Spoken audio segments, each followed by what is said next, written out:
Well, rather than declare ourselves atheists, I think we should simply advocate intellectual honesty and reason. And where this advocacy brings us into collision with religion, as it inevitably will, we should notice that the points of collision are always with specific beliefs, and not with religion in general. There is no religion in general. And we should be quick, in fact, to point out the differences among religions, because these differences make all religions, for two reasons, these differences make all religions look contingent and therefore silly. We consider the unique features of Mormonism, which may play some role in the next presidential election. Mormonism, it seems to me, objectively, is just a little bit more idiotic than Christianity is. It has to be. It is Christianity plus some very stupid ideas.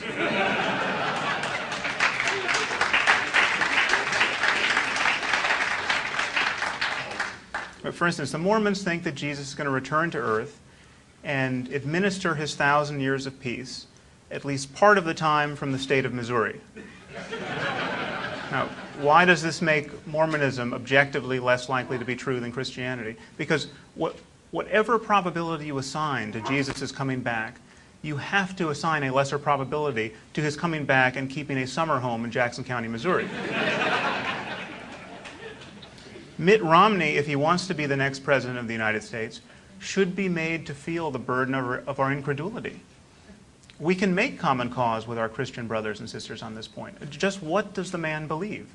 The world should know about it, and it is almost guaranteed to be embarrassing even to most people who believe in a biblical God.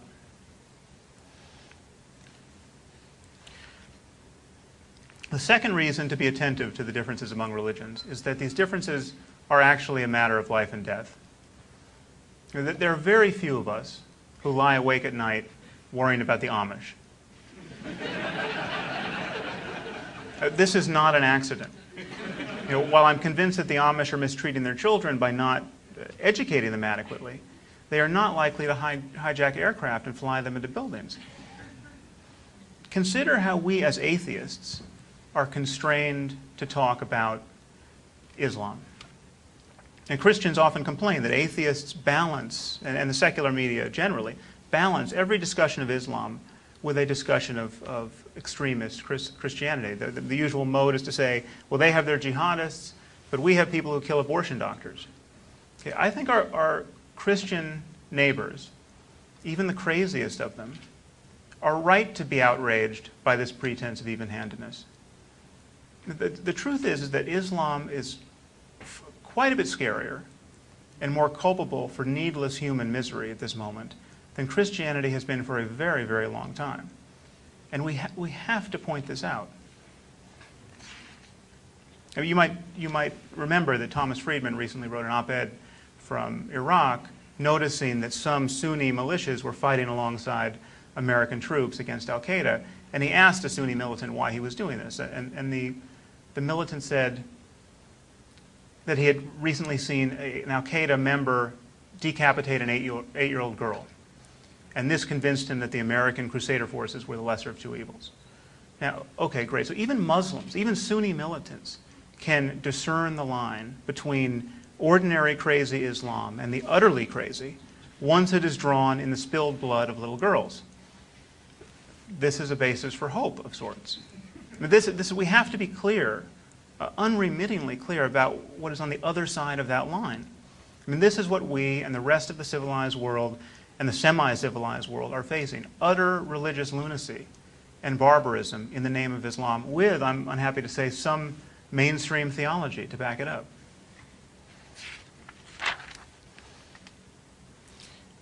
To be even-handed, as we are constrained to be as atheists, when discussing the problem of Islam, is to misconstrue the problem. The refrain that all religions have their extremists is bullshit. All religions don't have these extremists. Some religions have never had these extremists.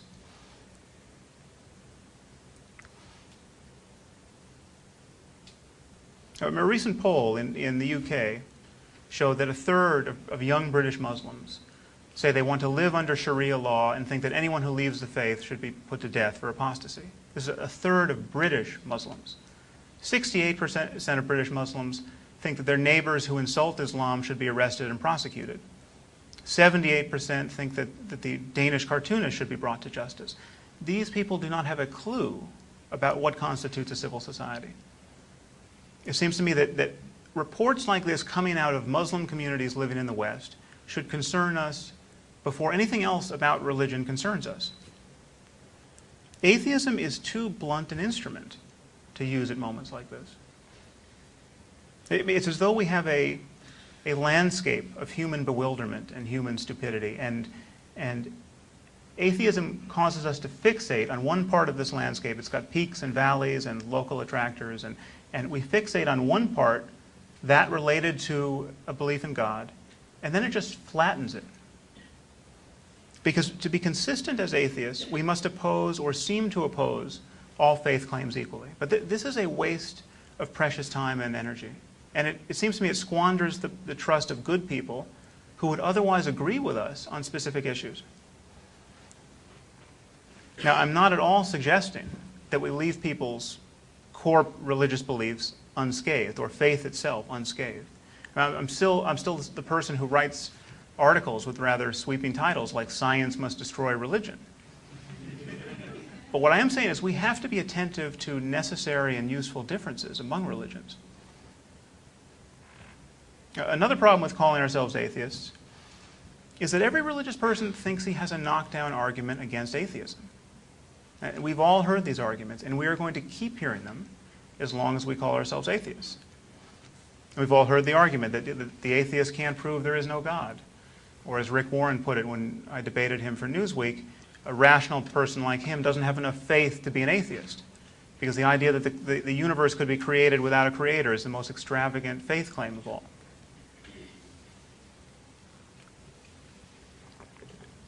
Now, as Richard just pointed out, these arguments are travesties if they're used to defend any specific conception of God. And we all know what to do in this situation. We have Russell's teapot, we have the thousands of dead gods, and now we have a flying spaghetti monster, the non-existence of which can't be proven, and yet the existence of which is a belief in which is acknowledged to be ridiculous by anyone.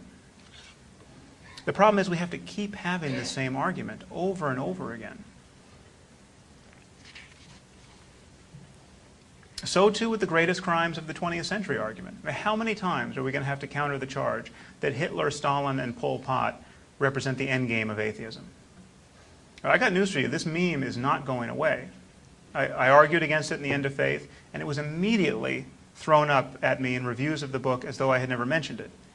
So I mentioned it again in the afterword to the paperback of The End of Faith, and this did no good whatsoever.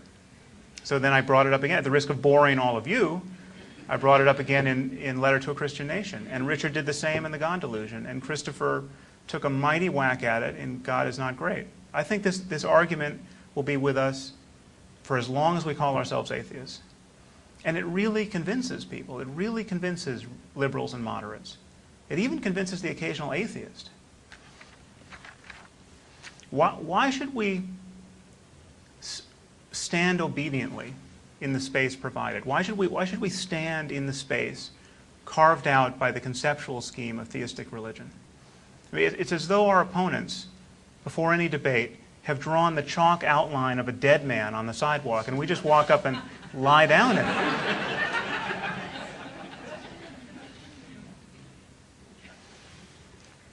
Instead of doing this, think about what would happen if we simply use words like reason and evidence. Now, what is the argument against reason? It's true that certain people will bite the bullet here and say that reason is itself a problem and the Enlightenment is a failed project, but the truth is very few people are comfortable admitting to being enemies of reason. Even among fundamentalists, I would say especially among fundamentalists. They imagine themselves to be champions of reason. They think they have very good reasons for believing in God. Nobody wants to believe things on bad evidence. The desire to know what is actually going on in the world is very difficult to argue with. And insofar as we represent merely that desire, we become difficult to argue with.